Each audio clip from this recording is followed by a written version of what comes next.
से नहीं छूट पाएगा। तो जब लग अपना घर नहीं पाओगे तब लग पाओगे डर को है, तब तक इसका जन्म मरण का चक्र बना रहे। चार धाम तीरथ में फिर के, चार धाम तीरथ में फिर शांति मिलती नहीं, कभी बद्रीनाथ, कभी केदारनाथ, कभी रामेश्वर, तो कभी जगन्नाथ, तो कभी अयोध्या, तो कभी वृंदावन, कभी उत्तर काशी। तो इस प्रकार से भटकता भटकता भटकता ही रहता है, जबकि वो परमात्मा उसी के हृदय में अंतःकरण में ही विद्यमान है। जिस समय पैर उसने जमीन पे रखा चलने के लिए, ढूंढने के लिए, परमात्मा वहाँ ही उसके साथ था। वो जैसे मृग कस्तूरी के लिए जब अपना कदम आगे बढ़ाता है, वो कस्तूरी उसी के साथ ही होती है, वो कहीं जंगल से उसे मिलती नहीं है। जब उसको बोध होता है कि वह कस्तूरी मेरे नाभि में है, कब बोध होता है?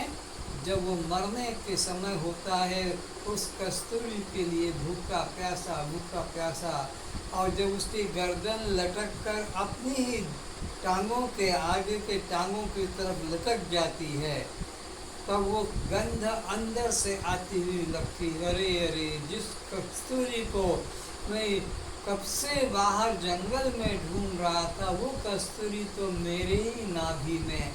मरते मरते उसको ये बोध जागृत हुआ।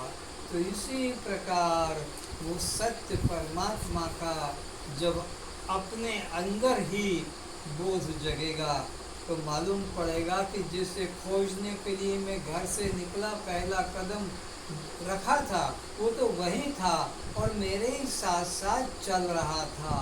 कस्तूरी मृग के साथ साथ ही चल रही थी। ऐसे ही ब्रह्म परमात्मा जीव के साथ साथ ही चल रहा है, क्योंकि जीवो ब्रह्मो ना पर, ये जीव ब्रह्म ही है, भिन्न अन्य नहीं है। चार धाम तीरथ में फिर के, चार धाम तीरथ में फिर के, खोवत जीवन धन को रे, खोवत जीवन धन को रे। तीर्थ यात्रा करने में एक तो समय नष्ट होता है, स्वास्थ्य भी नष्ट होता है और अपना धन भी नष्ट होता है, और ये देव दुर्लभ जीवन हमारा इसी तरह का समाप्त हो जाता है। परमात्मा को सबके हृदय में ईश्वर सर्वभूतानां हृदये षड्विंशतिष्ठति, सबके हृदय में ही बैठा है, लेकिन अज्ञानता के कारण उसे बाहर सोचकर खोजते रहते हैं। सुख स्वरूप है आत्म अपना, सुख स्वरूप है आत्म अपना, खबर नहीं नर खर को रे, खबर नहीं नर खर को रे। मैं हूँ कौन कहाँ को जाना, मैं हूँ कौन कहाँ को जाना, खबर नहीं नर खर को रे, खबर नहीं नर खर को रे। मुख्य विषय तो है कि मैं कौन हूँ, मैं कहाँ से आया हूँ और मुझे क्या करना चाहिए, जिससे कि मैं इस दुख के सागर से पार हो सकूँ, और मैं आज जो कर रहा हूँ इसका फल फिर मुझे क्या भोगना पड़ेगा, क्योंकि किए कर्म का फल सबको भोगना पड़ता है। अच्छा करो तो भी भोगोगे, बुरा करोगे तो भी भोगोगे। ये पुण्य भी भोगने को है और ये पाप भी भोगने को है, और दोनों ही तुमको जन्म मरण के चक्र में डालने वाले हैं। पुण्य भी बार बार जन्म मरण में डालता है और पाप कर्म का फल भी जन्म मरण में डालता है।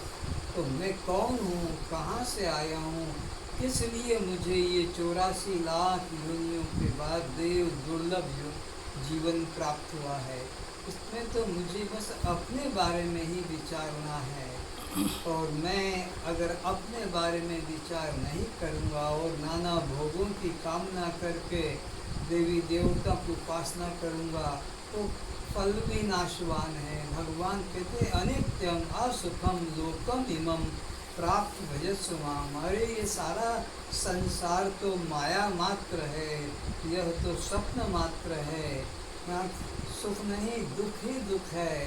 सुख स्वरूप आत्म अपना, खबर नहीं नरखर को रे इस मूर्ख को पता ही नहीं कि मैं स्वयं आनंद स्वरूप आत्मा हूँ। आनंद कोई बाहर की वस्तु नहीं है। आज तक जिसको भी आनंद मिला है अपने ही अंदर मिला है, बाहर कभी किसी को आनंद नहीं मिला। आनंद की खोज अपने अंदर ही करना है। इसीलिए जागृत में भी वो आनंद नहीं है, स्वप्न में भी वो आनंद नहीं है। जो आनंद गहरी नींद में प्राप्त होता है, तो गहरी नींद में मिलने वाला आनंद ये बाहर का, स्त्री पुरुषों का, धन संपत्ति का, पद प्रतिष्ठा का नहीं है। वो आत्मा का ही आनंद है, स्वरूप का ही आनंद है। जैसे स्थिर जल पात्र में सूर्य का प्रतिबिंब पड़ता है, पात्र हिल जाने से प्रतिबिंब नहीं पड़ता है। इसी प्रकार स्थिर मन में, शांत मन में, निर्वासनिक मन में, निष्कामी मन में, स्थिर मन में चैतन्य का, आनंद का प्रतिबिंब पड़ता है। गहरी नींद में मन को कोई संसार के विषय में प्रवृत्ति नहीं होती है, वह शांत होता है और उस शांत अवस्था में ही उस ब्रह्मानंद का प्रतिबिंब पड़ता है। तो जब तक मन में नाना वासनाएं होगी, कामनाएं होगी, मन चंचल रहेगा। चंचल होने से आनंद का प्रतिबिंब नहीं पड़ेगा।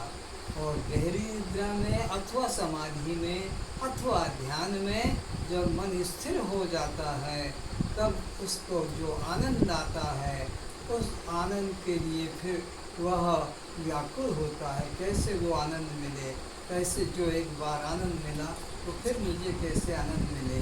तो एक एक बार ऐसे सद्गुरु की कृपा से, कि भगवान की कृपा से उस ब्रह्मानंद की एक क्षण के लिए अनुभूति जग जाती है। फिर उसके बाद वो चाहता है कि मुझे वही मिले, वही मिले।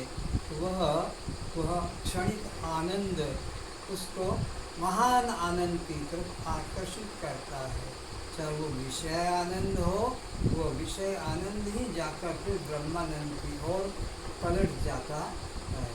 तो मैं कौन, कहाँ से आया और मुझे क्या करना चाहिए और मैं क्या कर रही हूँ, क्या कर रहा हूँ, इसका विचार नहीं करता।